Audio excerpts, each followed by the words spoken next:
Greetings, everybody. This is Christopher Messina coming at you from the Messy Time Studios on another glorious day in Florida, August 15th, 2022. Joining me also in Florida down the coast is Kurt Wuckert Jr., Bitcoin historian extraordinaire who has been on the show before. We've had a really great conversation. Kurt, thanks so much for coming back. I'm glad we didn't scare you off. No, happy to be here. I'm wearing a hoodie because it's chilly inside and I feel like being cozy, but I just went outside a couple minutes ago and it is real damn hot. So It's still Florida. I know we yeah. manufacture chilliness. Mhm. Excellent. Well, here's something I that just jumped out at me. And part of what we're hoping to do for a lot of kind of intelligent people who don't know much about coding, who don't know much about crypto, uh, and are trying to wrap their heads around this because there is going to be real applications coming. There are going to be NFTs coming, teaser, around things like minerals and hard rock mining and stuff. And so it's not all going to be fun pictures. But some of the mechanics, I think, just confuse people. So I thought this would be a great place to kick off a conversation. I was reading your blog on CoinGeek the other day, and this is the phrase that you wrote, which I think I would love to kind of dive into. And here it is. Hashing for subsidies has been extremely profitable, and the continual arms race in hashing has led to levels of efficiency that were frankly unfathomable to the Bitcoin economy just a decade ago. But there is zero readiness to function in a world with quantitative tightening and a very low emission rate of the Bitcoin block subsidy. End quote. And as my daughter would say, words, right? Like I understood some of that, but I understand all of that. And maybe you could give a little layman's chat as to kind of what that means to someone who really doesn't have a technical background. It's just, two or three whole schools of economic and computer science thought. That should be fine. All right, well, I'm going to sit back. Go ahead. So I think it's funny. People talk about Satoshi Nakamoto as creating Bitcoin in response to the 2008 housing crash. But that's actually not true. The white paper came out in October of 2008, which for anybody that lived through it and paid attention to like Lehman Brothers and things, people weren't really sure that that's what was going to happen at that point. It didn't really become clear that the housing bubble was going to completely collapse until early in 2009, at which point, Bitcoin had tens of thousands of lines of code. This was a couple year long project. And so Bitcoin was created very independently of a lot of like monetary policy stuff. And Satoshi Nakamoto talked a little bit about, debasing of currency and this kind of stuff, but he was nowhere near the financial or monetary activist that a lot of early Bitcoiners that they were, and then, by proxy wanted Satoshi to be, because it was such a convenient tool for the time. So from a macroeconomic sense, Bitcoin was an example of a currency that the cypherpunks have been looking for 30 years. Cypherpunks being libertarian monetary activists on the internet. And then really you can go back about 100 years and you can go back to Vienna, Austria and talk to guys like Friedrich Hayek or Ludwig von Mises or any number of these guys talking about the need for a commodity-based sound currency that can't be defrauded, debased, and whatever by the central banks. And Bitcoin was that. And so if you were one of those guys, the kind of guys that wears a bow tie and talks at libertarian conventions about, why the money's broken, Bitcoin was very, very, very ripe on the vine right there in 2009, while Occupy Wall Street and all these things were huge. People, housing prices are going to crash 30% in 60 days and that kind of thing. And that all played very well into this meme that Bitcoin is kind of this up only asset and all these things. But the economy, first of all, it wasn't planned with that in mind. It wasn't intended to be a safe haven asset. It's designed to be a cash system. Designed to be a cash system and a protocol for frictionless transactions. Exactly. Like this was designed to solve a payments problem. If you read what Satoshi Nakamoto actually wrote, like the white paper and most of his work, when asked, like he was very good with Q&A back in the day. Right. And his answer was very, very commonly like, well, yeah, small payments or tokens or some of these other things. And so But people didn't want to hear that because this is a scarce asset. This is my provably auditable supply of gold that I can keep on a thumb drive in my pocket, cross borders with, and avoid taxation. All things which are commendable in and of themselves, in my opinion. But I do have to say very quickly that because I lived downtown Manhattan during that Occupy Wall Street stupidity, and I know the founder of it, who was in the University of Chicago anthropology department and was a weirdo then and got stranger as he went on. I got dozens of stories from that time period because I passed by these clowns constantly. My favorite was a British friend of mine was visiting, and we're looking down on that plaza from the second floor. That was Brooks Brothers bespoke unit.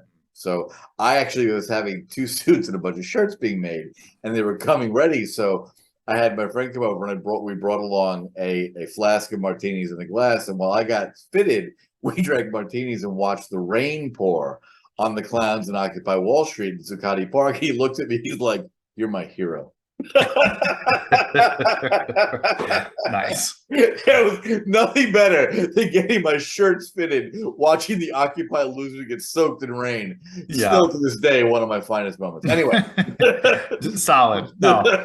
Well, and so, you know, we've had economic policies that have benefited not just Bitcoin. I mean, Bitcoin was a major beneficiary, but I mean, just look at stocks over the same period and all kinds of other things. Like we have had nothing but a bull market for the last 13 or 14 years after that because of just how much money was being printed. Yep. And so that's, you know, that's great. If you held Apple stock or held some Bitcoin and, you know, did anything else, like you've done quite well for yourself as a percentage. And if you bought big early, you've done quite well for yourself in total monetary terms as well. So people don't realize that Bitcoin is not deflationary. People will often say, "Oh, it's a deflationary asset," which is like, do you know what words mean? Like, this is insane. Yeah, it is I've never understood that argument at all. I mean, it's got nothing to do with inflationary or deflationary. It has a known fixed supply, and so nothing about that is deflationary. But it goes to show how people think in fiat currency terms deeply, even when thinking about Bitcoin and thinking they're being disruptive thinkers. Like, oh, I'm super edgy here. I've got this deflationary money. It's like you're not thinking very deeply. In fact, you're still using the measuring stick that the plantation gave you, and I'm very sorry for you. So Bitcoin has this mechanism by which Bitcoins are distributed to the world. And what that is every 10 minutes, a block is found and written to the blockchain. That's a whole computer science process, and I'm not going to get into it. But whoever... That's what people normally refer to as mining. Correct. A miner mines a block and is paid in Bitcoins by the protocol for it. And the initial way that this was done is Satoshi Nakamoto programmed it for 50 Bitcoins. So if you mined any one of the first, I think it's 210,000 blocks, it's about a 4-year cycle, you got 50 blocks or 50 coins per block, which at the time were essentially valueless. But the idea is I'm distributing this money that we think will have more value later. Will you please secure the network? And then there is what's called a halvening. So it has a very sharp, punctuated cut in how much Bitcoin is distributed per block.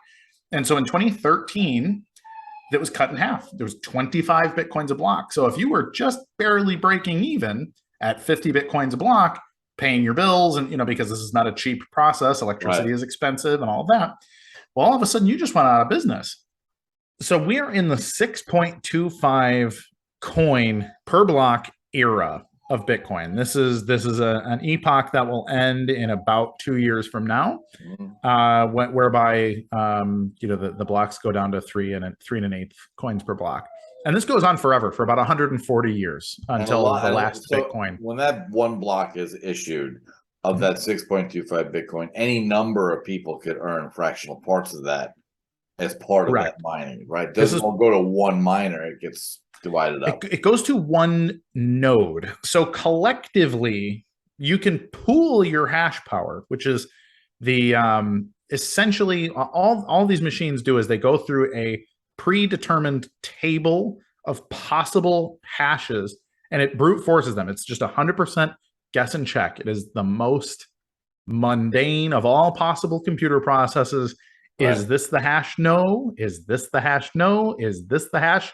Yes. And if you find yes, you win. And so this is why I said it's like an arms race, Right. because and that's pure brute force. That's just a huge amount of computing power.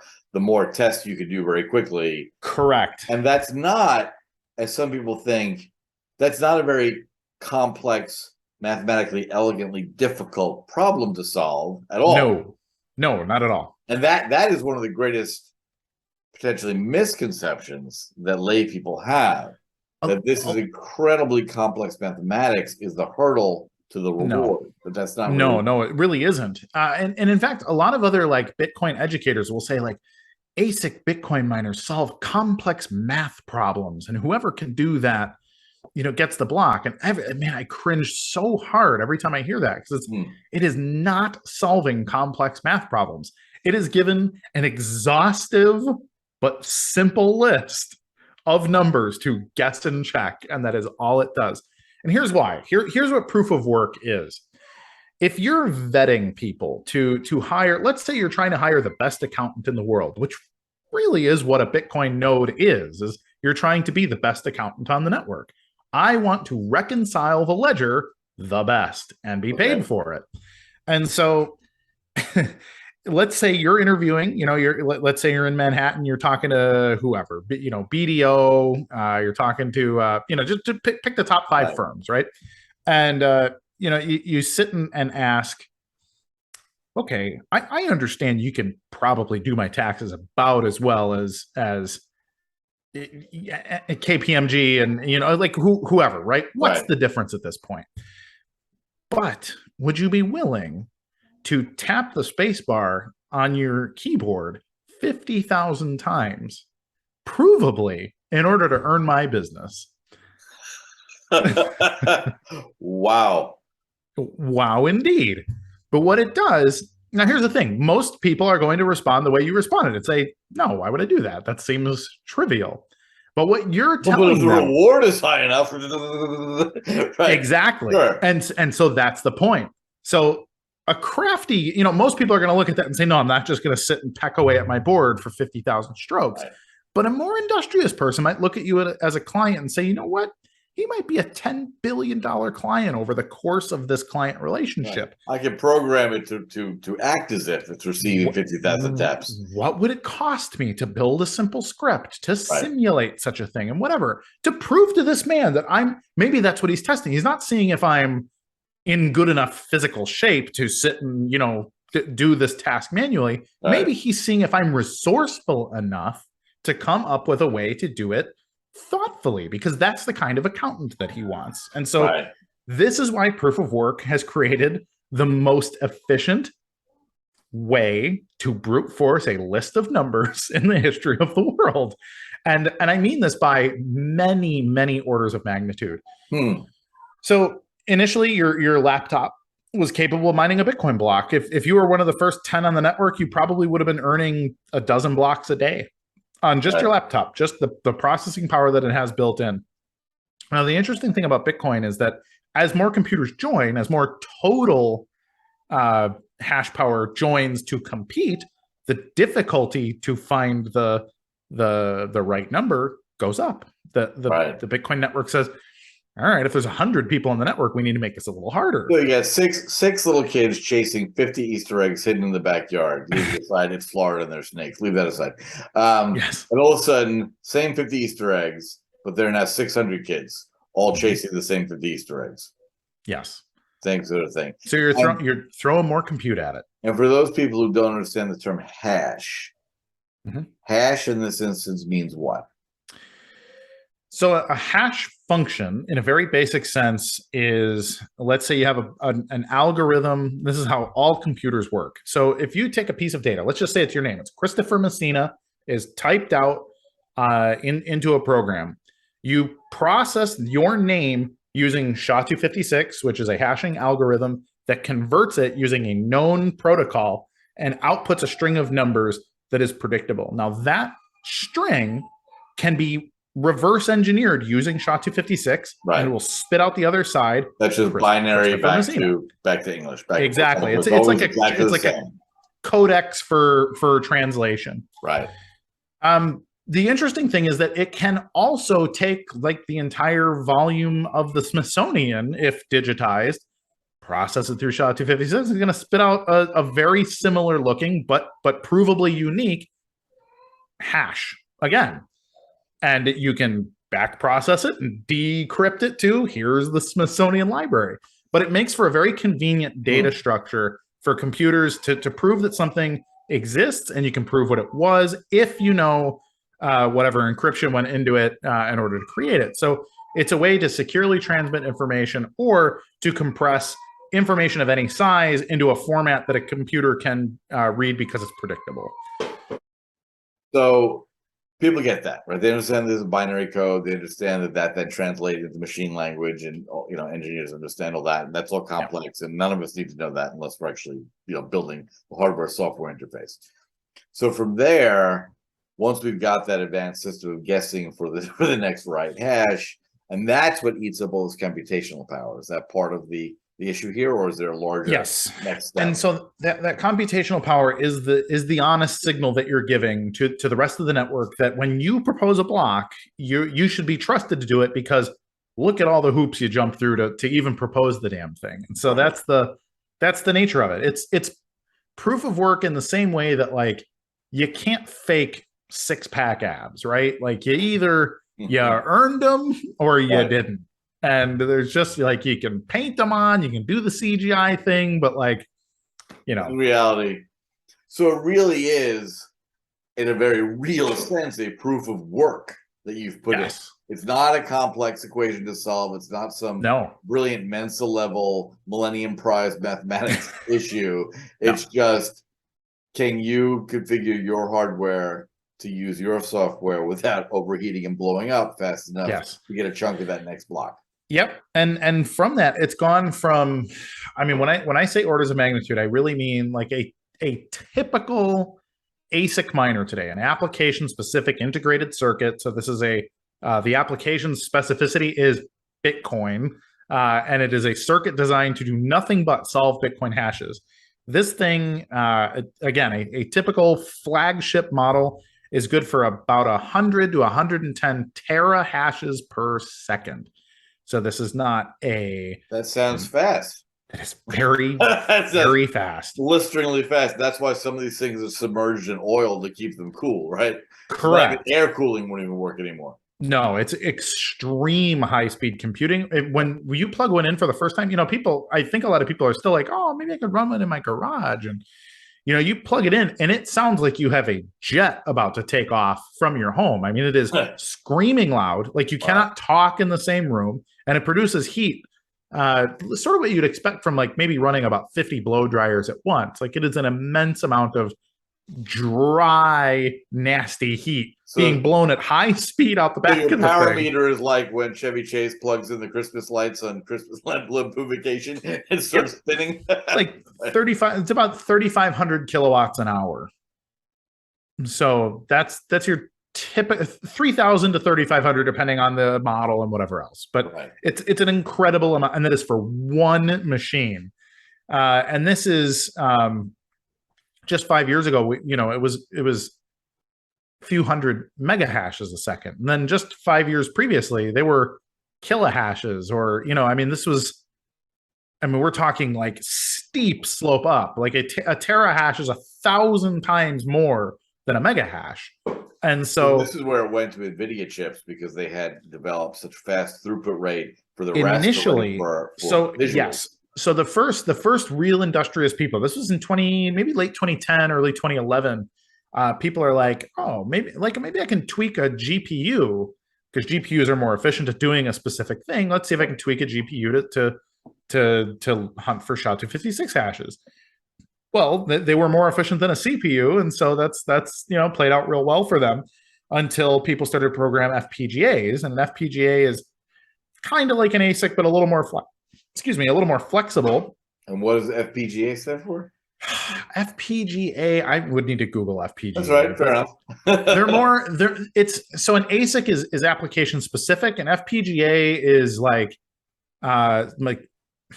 maybe has 3 or 4 things it could be good at, and you kind of need to pick and optimize for it. Right. So they're a little more programmable than an ASIC. Here we are, field programmable gate array.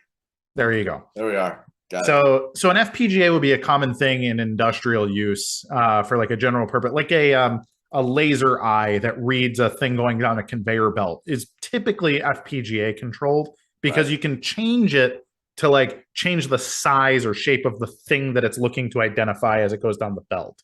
Right. Hence whereas an ASIC doesn't have that programmability. It's been purpose built for one thing. Got it.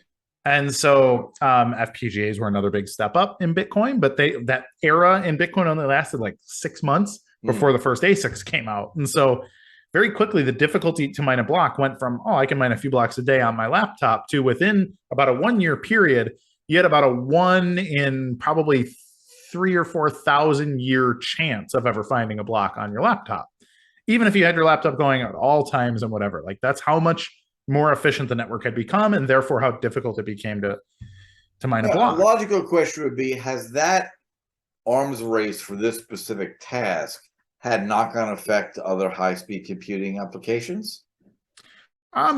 Indirectly, it's impacted like the gaming sector, because so much technology is very profitable to put into mining applications. And so, who are you going to service? The guy that's going to buy 1 GPU a year so he can play video games at high speed? Or are you going to service a guy who's going to be like, hey, can I wire you 80 million bucks and send me a container, please, over the ocean? And so that's kind of a spillover cost there. But ultimately, on the GPU side, there has been some like, hey, let's look into like machine acceleration of certain types of software. And also it has helped in the cybersecurity space, but also in the hacking space, in that it's much easier to race is ongoing. Well, you can crack passwords more easily. So if you know what algorithm a password was made with, and maybe you've only got 12 characters, you might be able to crack somebody's password by brute force in a week.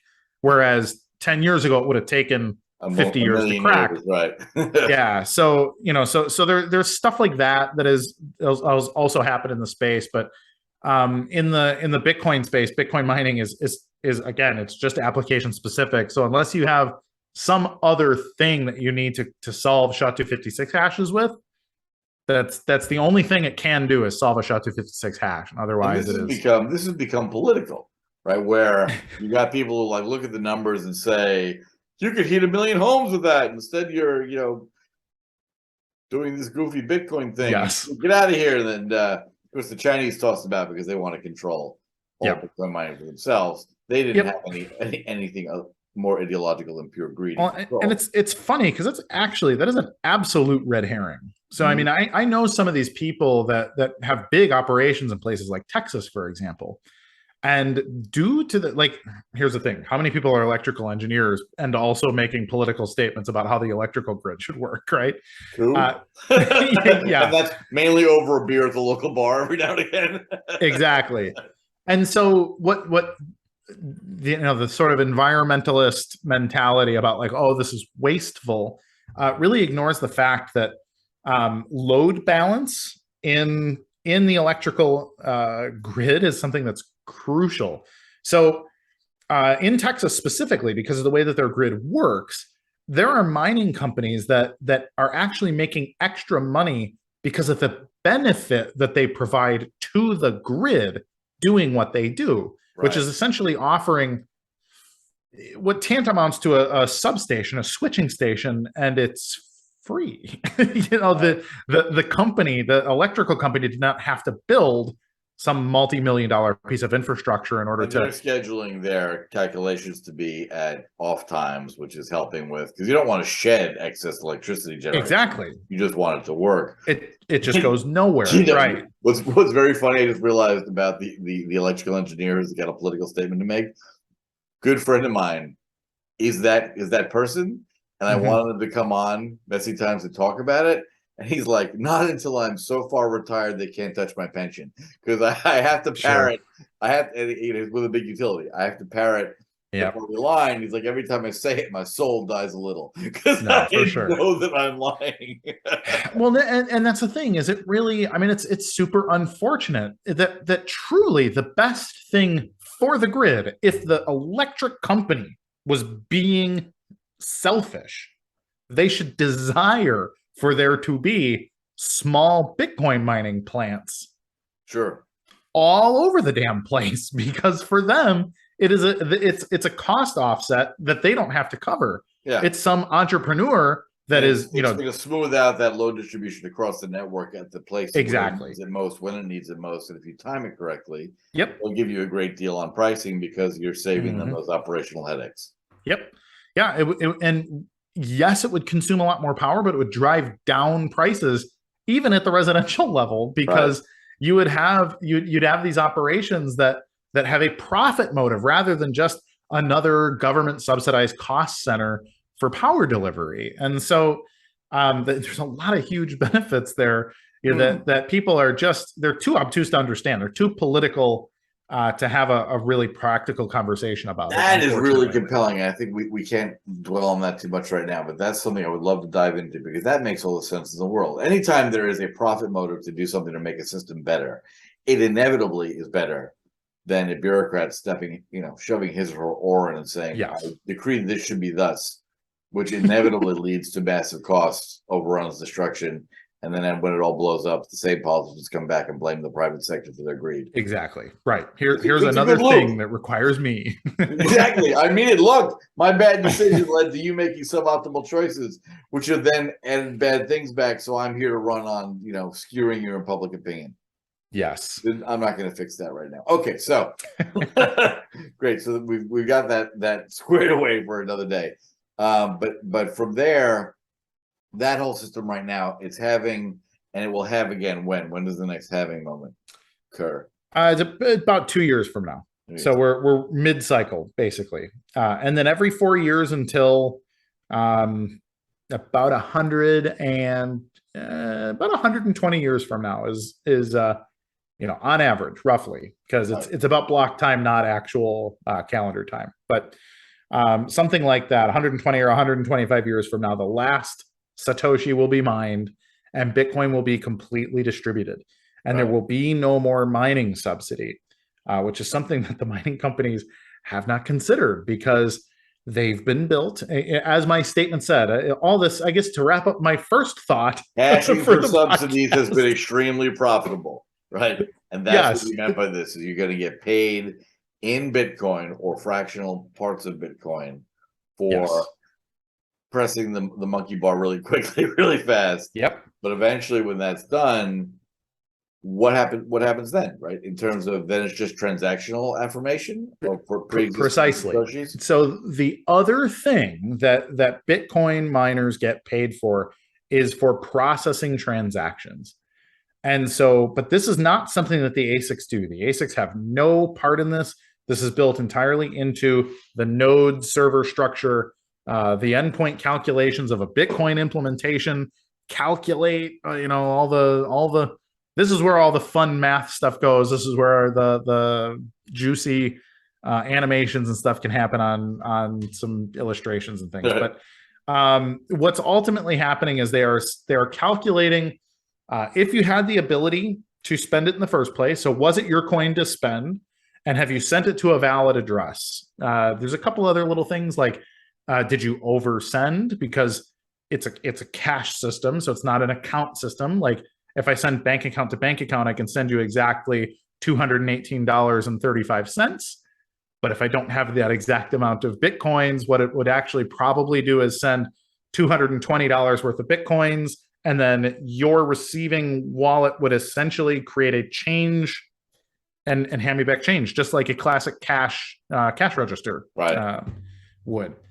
And so this is how Bitcoin works on transaction processing. Now, each transaction has a fee, and each node sets. BTC. This is Bitcoin. Period. The Bitcoin protocol has a fee market that is set by the node. I actually run a mining pool.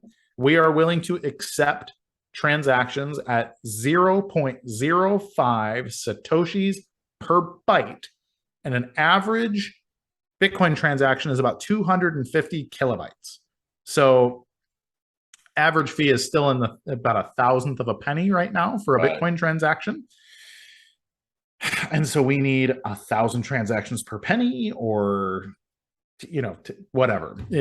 Scale that up. If you're sending 1 billion transactions a day, we're making pretty decent money here processing transactions for you.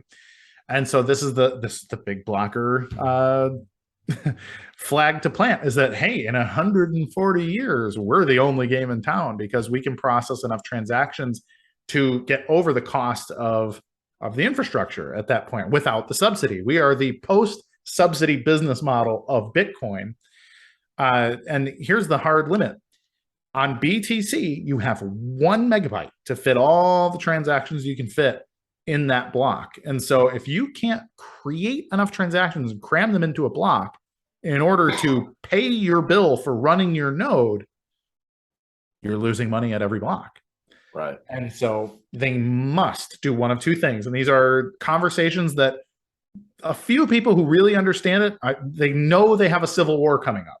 How are we going to fundamentally change BTC in the future? Are we going to add a permanent tail emission of inflation, which sounds very not Bitcoin, right? An inflationary asset. The other one is raise the block size limit, essentially make BTC look like BSV. And so many people have planted their flag on the only people that would ever suggest that are, the scum of the earth. They should be stricken from the record. Their progeny should be blended and thrown into the fields, fed to the birds, and their fields should all be salted and have their names. Fairly extreme for people. They're unreasonable people. But this is because, we touched on this. This is because there's a lot of basically venture money at stake here. There are companies that profit from this restricted model of block size. Correct. And so those are the two real versions of what is going to need to happen. But what the popular version is the third version that, in my opinion, can't happen. And here's what can't happen is that either the price of Bitcoin, BTC, doubles forever, every cycle forever. So at some point, we need to have $100 million per Bitcoin price, which means it's absorbed all of the value of the entire collective economy globally, and no value does anything if it's not denominated in BTC terms, which is unreasonable.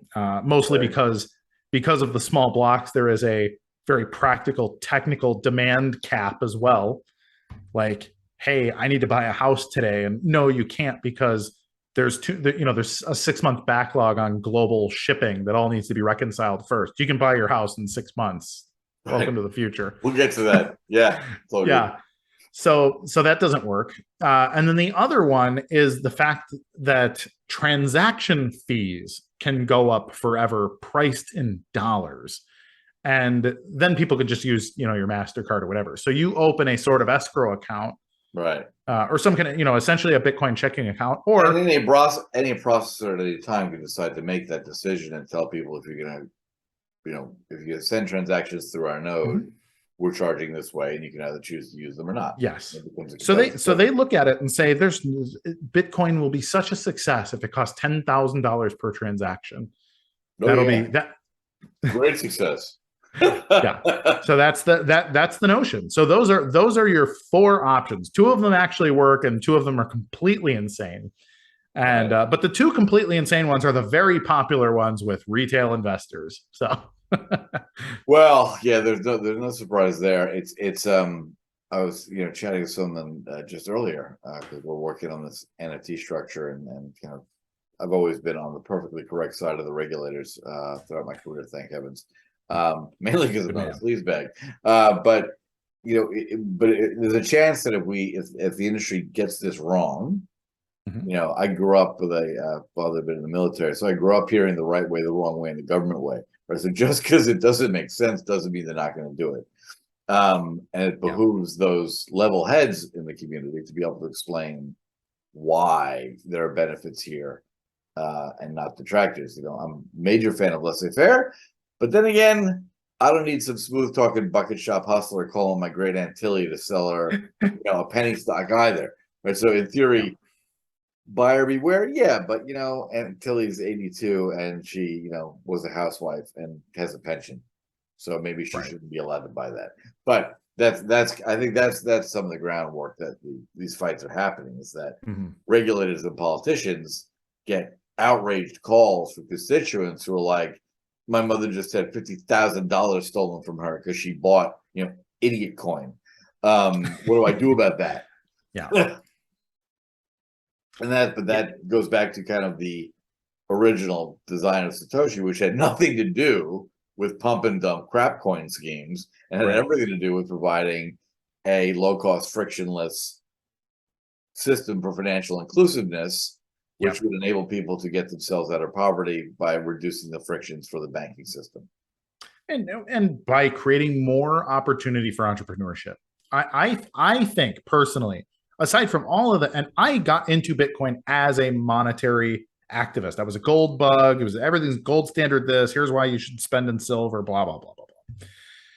The most important thing. Did you have the little Ron Paul bobblehead doll? I've got some T-shirts and memorabilia. I was a Ron Paul like door knocker and stuff. 2008 awesome. And 2012, the whole thing. I was and the Fed, baby, and the Fed.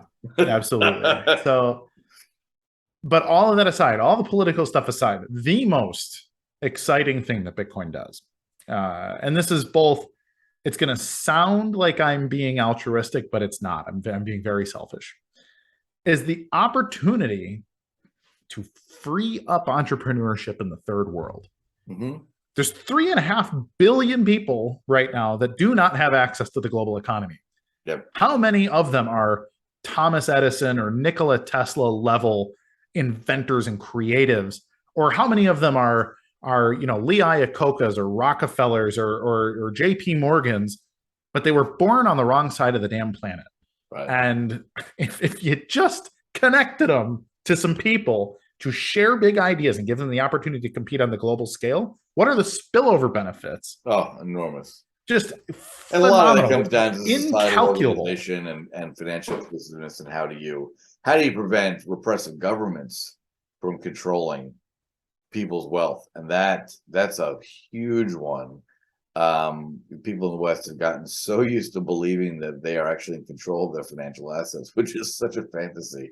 And I watched a lot of people react in astonishment when Justin Trudeau decided to just freeze the bank accounts of truckers and their families in sub-zero weather because he was in a snit that they didn't like his stupid math nonsense. That's kind of terrifying. The banking system is rallied against you. You can't withdraw, quote unquote, your money. And these same people are like, we should have central bank digital currencies. Like, really? Yeah. PayPal already controls it. You're not allowed to. You can't buy ammunition with the PayPal account. If you try to go and on an online store to buy something perfectly legal, 22 ammo for target plinking practice, PayPal will not let you pay for it with quote unquote your money. That's a private company. Yeah. Well, and that's the thing is all money is distributed by a private company. It's just proxied by a few layers of social engineering and the proliferation of government school. Yes. So metastasizing, I believe it's called. Exactly. And so, so there's so many things like that, simple things. And it's such a detriment. Like when you think about, what we could be building, like what we could be liberating, the people whose lives could be changed. And, instead it's just all the nonsense. It's 20,000 competing cryptocurrencies tumbling in, I loved your term, bucket shops. Right. Doing exactly the same thing. Like, hey, no KYC. Sign up with all you need is an email address. And if you use your VPN, we don't even know what jurisdiction you're in. Trade away. Make yourself a millionaire by tomorrow. picking the right token and selling it to the next idiot. And like, it's travesty. And truly, I think that it's a malicious pacification technique. It's like, okay, here, most people suffer from gambling addiction and haven't had the opportunity to hang out at the casino. So build a pretty website. The tokens look like fun. make it flash when they win. They make 8%, and they're going to lose all their money in 6 months, and it'll all be in our pockets. It'll be fantastic. Oh, well, what I found when someone first showed me the Robinhood app, right? Again, Yeah. I'm pretty much a free market guy. Yeah. But when someone showed it to me, and you swipe right like you're dating on Tinder or Grinder, if you're funnier, and if you get low, never mind. Moving on. Swiping one way or another, and then when you bought a share of stock, it like made carnival noises and balloons and confetti came raining down. Like, how is the SEC allowing this? This is madness. This is not a game. Like, I found that so appalling, and we actually did an episode on this because one of my co-hosts is a hedge fund trader, very experienced guy, but like didn't understand market infrastructure. And I was trying to explain payment for order flow, which I've been involved with for 25 years. Right? He's like, how is that possible? Like, how do you get to this age not knowing that there's another side to the effluvium from E-Trade and Ameritrade, right? And Robinhood just there is nothing free in this world. And so the inexcusability of allowing their gamification of the stock market, I thought was a regulatory, frankly, failure. And then when they actually abrogated their contracts, they should have been put out of business. Like, there's no reason on earth they should have been allowed to continue. They violated securities law by not executing trades because their order flow folks told them not to. It's criminal. So, and every time the government allows that to happen and does nothing, then other people wonder, well, can I enforce? Can I respect anything they're telling me about what is right and what is wrong? Because this is so clearly ridiculous, but nothing happened to them. I mean, even so, I mean, look at like Wall Street bets and some of these things on Reddit. I mean, there were 14-year-old kids trading with a fake ID and figuring out how to short squeeze like stocks on hedge funds and things like, and it's like, on the one hand, you get guys like Gary Vaynerchuk, who's like, man, isn't it awesome seeing a 16-year-old who, like, in his profile, his bio is investor? Isn't that empowering? And it's like, no, the kid doesn't even have, his brain is not formed till 25. So right, like the hormone, like you're giving him the hormone rush of a combat veteran. Like, it's incredible. And like, I'm also a free market guy, but like, you have to look at these things from a practical and moral standpoint and say, if we've got 14-year-olds colluding to try to collapse hedge funds by trading game stocks, like, on the one hand, there's a part of me that says that's pretty funny, and then the other part of me that's like, who's raising these children? Is the other, like, that's what it's like. How did an underage kid get the first $1,000 or whatever onto Robinhood to start the thing up? That's easy, because I've laughed for years, right? Having been a small child, having had small children, I always laugh when they tell me, like, the Tylenol bottle has got a child-proof cap. No, it's got an 80-year-old with arthritis-proof cap. Any 2-year-old worth of salt can get a child-proof cap off any medicine bottle on the planet.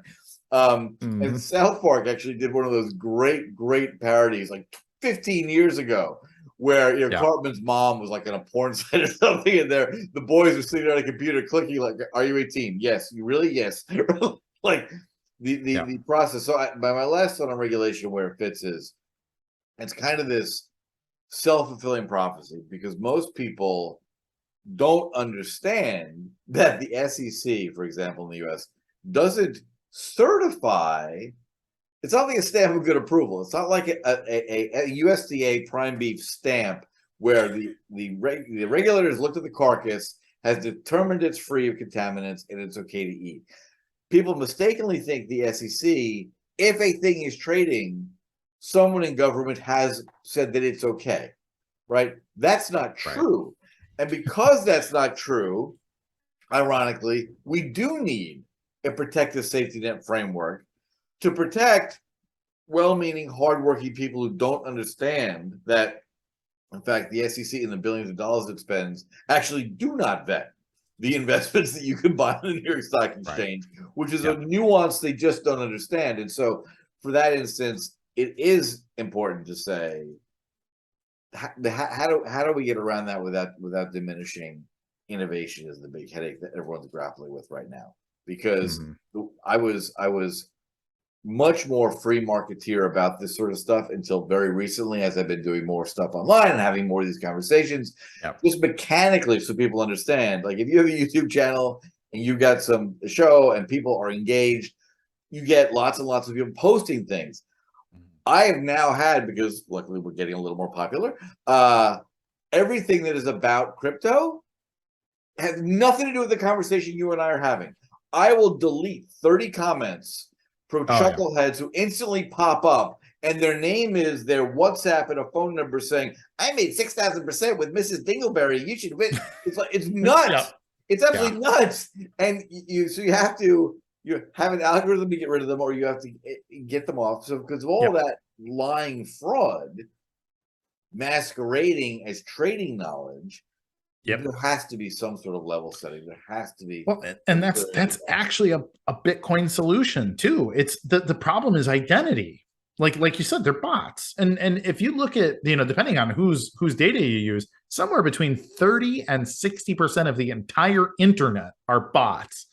And some of them are very, very good. You would never know it's a bot. The obvious ones, like you said, the the using the same language and it's a copy and paste script. Like that's one thing, but some are very, very talented. Very good. And the problem is like the internet right now is completely broken. It's disconnected from every other part. And you can do this. This is an example of in computer science called a Sybil attack. And it's something that's pretending to be one thing while actually being another. And then as a collective, it's essentially the, one of us, Google gobble. But if each of those things, if every endpoint on the internet had a Bitcoin wallet and it had to sign each transaction, each packet of data as it left its node, well, that right there, it has a traceable provenance as to where that originated. And so if you're going to program a bot, you need to program that bot with money. And that's, first of all, right there, going to filter out a good chunk of things. But then the ability, this concept of an unbroken, permanent global ledger of account also really screws this up. So if you're going to run a scam and you run it on Bitcoin, you've got to deal with the fact that maybe it'll take the police 20 or 30 years to figure out how you did it. Right. But they've still got you. And they have cryptographic proof that they can tie back to with a little bit of police work. Hey, this was you. You ran this scam. So all of a sudden the incentive structure changes. And everybody has an identity that can still be pseudonymous. You can still be, Messy Times 101 at whatever on any number of forums. But the thing is like, because I know you, the police work for me would be easy. But for somebody that doesn't know you, they'd have to do a little bit of digging. But if you had a cryptographic identity that was connected to your Bitcoin keys and your interactions required some, thousandth of a penny or whatever, but it's got that little bit of extra, like if I use why the Dutch and Americans lost their minds over a tornado and arrested this guy, because you got this anonymous mixer where you basically break the chain of custody. It's somewhat randomized. It's a really interesting one, and I personally have really mixed feelings about that whole thing. I think it's insane. I think it's completely appalling, right? There's no way that case is going to stick.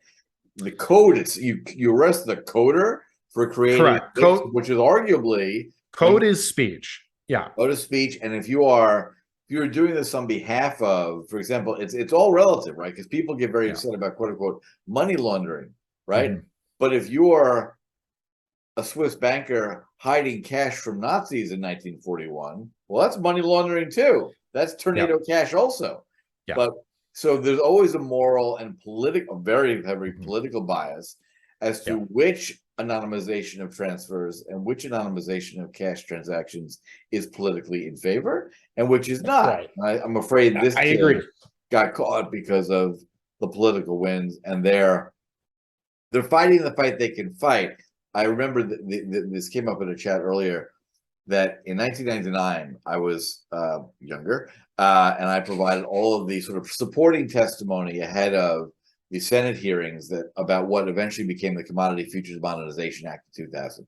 So like my boss got to be the one sitting in the Senate chamber having the snarky back and forth. The senators, I'd spent 2 weeks getting his staff smart so they didn't sound completely dumb.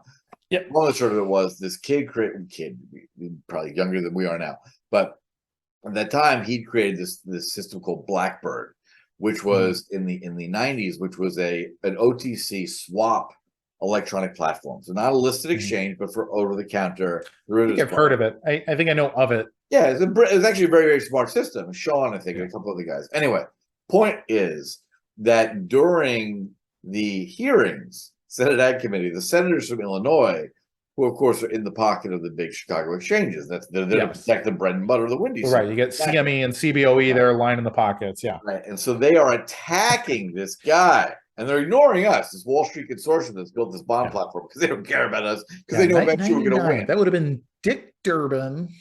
Yep. And got the other one. It was the other guy. What's the other one? He had the look on his face like a spider that knows the bug is struggling but can't get away. And this exchange, I'll never forget, and it has colored so much of what I've done in the capital market since, and in fintech. The guy who created Blackbird was saying, well, I don't understand why you regulate this. I've just created an electronic platform for what we've been doing over the phone for decades. What's the difference? And the senator leans forward with this grin that met at the back of his head. He said, yes, but thank you for putting it onto an electronic platform with a database, so now we can observe it more readily. And the guy at Blackbird's face went ashen, right? It wasn't a matter. So the regulators will regulate what they can because it's about power. And if it's hard to regulate, well, that's a pain in the ass and no one likes to work. But if you put it into a database and it's easy to regulate, well, guess what? They're going to come regulate you. Yeah. Whether it makes any sense whatsoever, whether it protects a single investor or not, but the fact that you made it easy to sit at your desk and eat Twizzlers and watch you, they will. Yeah.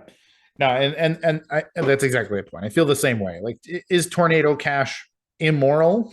Like, no, probably not. However, and I think this matters too, is that when you're trying to disrupt a market, I think about the people that disrupted a market effectively. And like a really good example might be chattel slavery, even.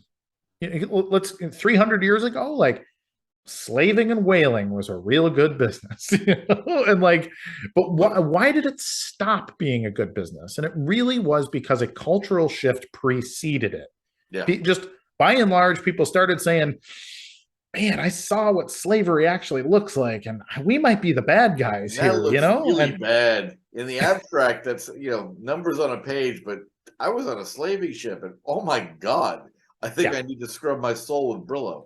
Right? Exactly. And so then, the culture shifts and says, you know what, we need to do some different things. And then there was a boom in, wouldn't you know it, like farming equipment all of a sudden had like inventors saying, hey, here's an economic opportunity for me to create more efficient tractors and all these other things. And like, so there's a thing that again was being subsidized by this very cheap labor and the immorality of it, and people insulating themselves from the, just had my blinders on, like, I don't know, the cotton gets picked, and that's fine by me. That I'm weaving things out of cotton. It arrives here without seeds in it. I don't know. Right. And so the interesting thing is that we're not doing that in the cryptocurrency space. Is that Tornado Cash, again, I'd be the first guy supporting the Tornado Cash guy if we could point to the, what was it, a Swiss guy laundering money for people out of Nazi Germany? With basic KYC AML, it just becomes one more banking function. Well, but here's what they were actually doing, is that the money that they were moving around was primarily, and by primarily I mean almost entirely, in fact, the largest user of Tornado Cash was the North Korean government. And so oh, red flag, you're saying. So it's again, if I'm their PR guy and trying to say like, but like, yes, we're kind of in the gray market, but we're trying to, like, maybe your laws need to catch up to this wonderful thing we're doing. Exhibit A, here's Kim Jong-un You know, like, Look, this is not something I can that spin. Veuve Clicquot is not going to get to Pyongyang based on the North Korean currency, whatever it is. And so he's got to find it some way. But then you go down the list and it's like, okay, the number 2 user is like, okay, this account is known to have been associated with human trafficking in the past. And so very quickly your 95% of use is crimes against humanity. And then we're arguing for the like, well, yeah, but code is free speech and all that. And it's like, guys, the government, the government is, it just is, okay? Like, we did not, to which the platform was put is right. I mean, we weren't born in a vacuum. If we were born in a vacuum and I could teach people like the ethics of the non-aggression principle from the time they were born and all these other things, like that's all well and good, but that's not where we are. We're in a place where the average person, the average person's worldview is basically some level of neoliberal, either communist or fascist, depending on what's convenient to them. Like, I will systematically take from my neighbor if it puts a little more money in my pocket or makes me feel better or whatever else. And for me, I'm not going to think very hard about anyway, so whatever.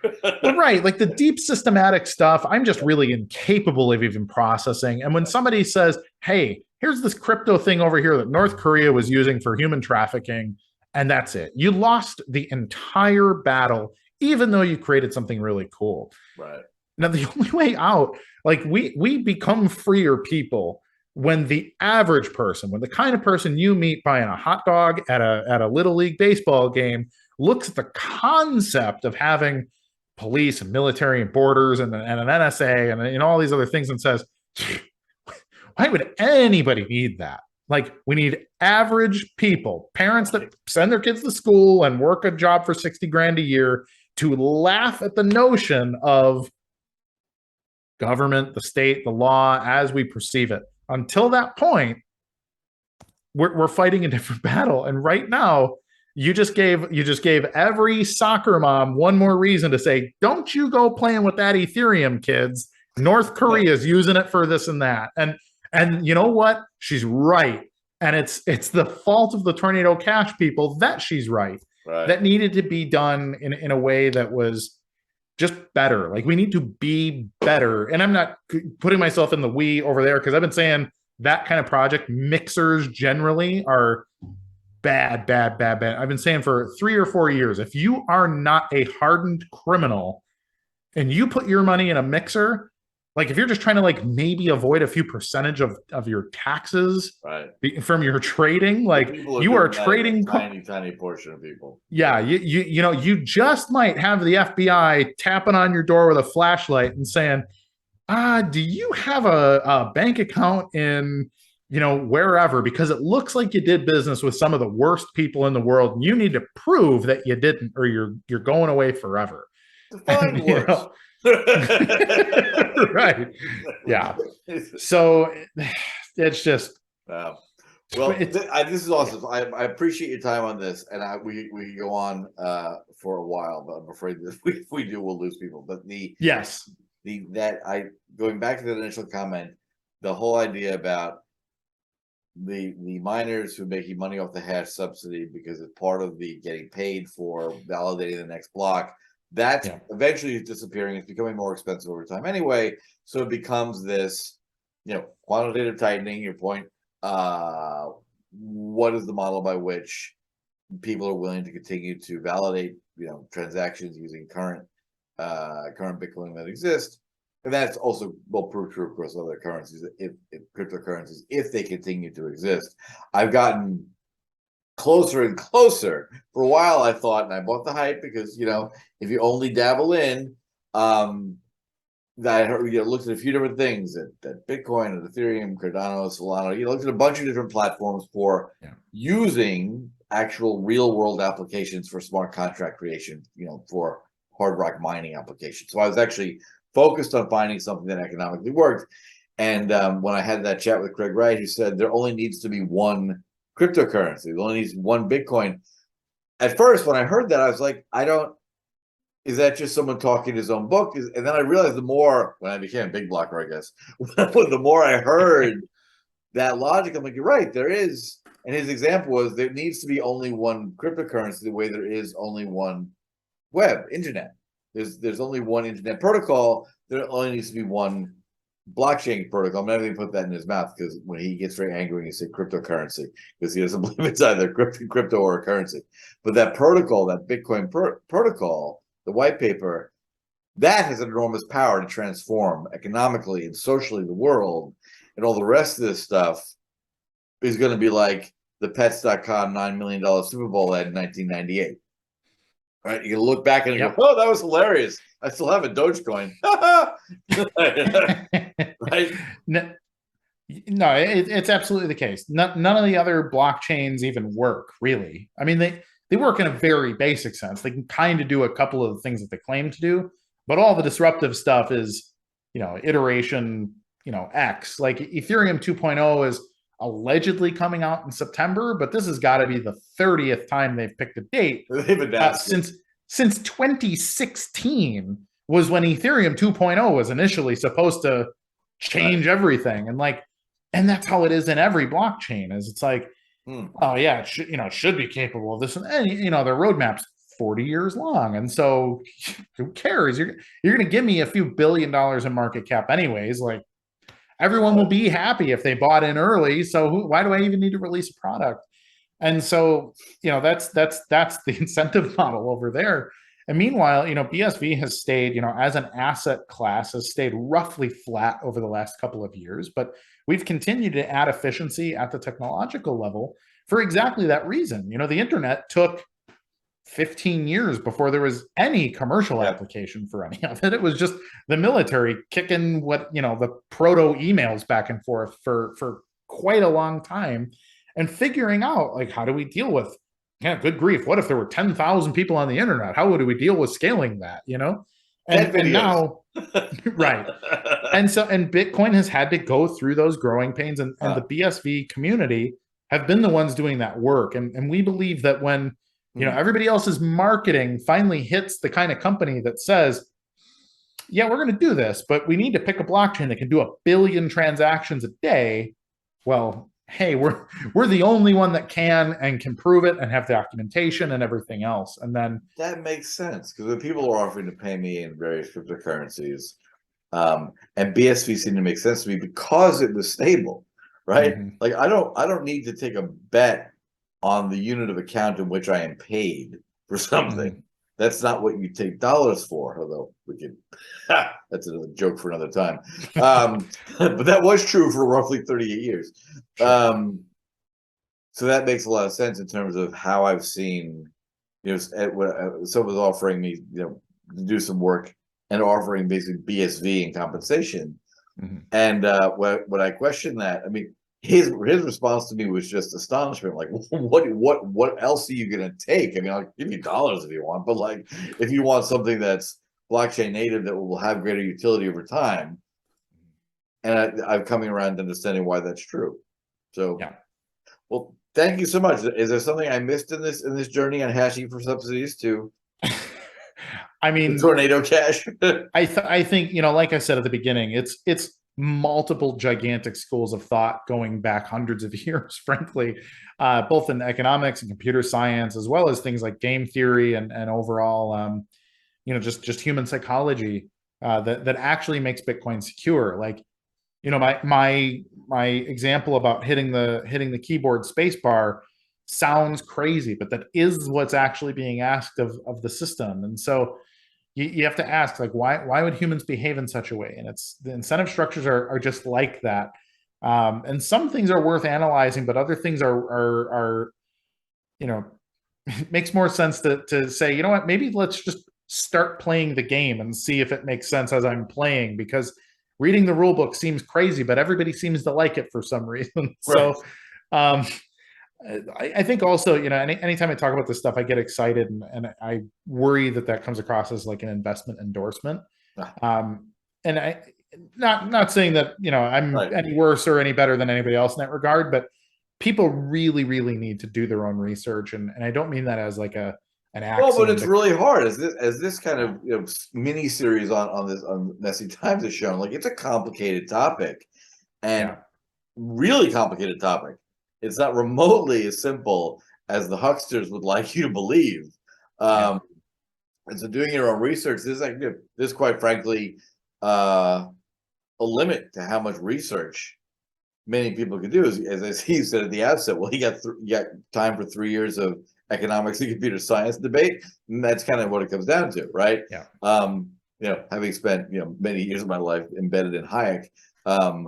if you got to understand Hayek perfectly well, and you have to understand von Neumann's work very well to get a grip on how this works, most people don't have time for that. But people happen to use their iPhones all day without understanding how logic gates work, so that's okay.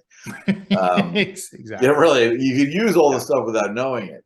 But anyway, Kurt, thank you so much. This has been very enlightening, which is always our goal. And I will close as ever by thanking my guests for coming on and for reminding everyone to save your time and brain power by turning off the mainstream media who are lying to you, and tune into Messy Times if you really want to know what's going on. Take care.